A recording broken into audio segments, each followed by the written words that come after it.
আপনি লিখেছেন নামাজ চলাকালে বায়ু নির্গমন আটকে রেখে নামাজ পড়লে কি নামাজ ভঙ্গ হবে?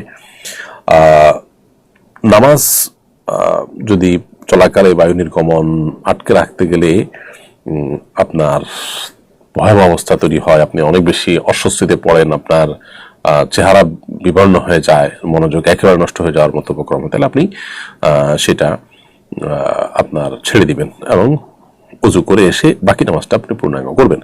এ বিষয়ে সহিহ ইবনে হিব্বান একটা হাদিস রয়েছে। নবী সাল্লাল্লাহু আলাইহি ওয়াসাল্লাম বলেছেন, লা ইউসাল্লি আহাদুকুম ওয়া হুয়া ইউদাফিউল আখবাসান, তোমাদের কেউ তার বায়ু আটকে রেখে সে যেন সালাত আদায় না করে। তো এই জন্য বায়ু নির্গমন আটকে রাখতে গেলে যদি নামাজের মনোযোগ একেবারে নষ্ট হয়ে যায়, তাহলে সেক্ষেত্রে আপনি এটা ছেড়ে দিয়ে উযু করে আবার নামাজ পড়বেন, বা যেখানে নামাজ ছুটেছে উযু করে এসে ওখান থেকে আপনি কন্টিনিউ করতে পারবেন।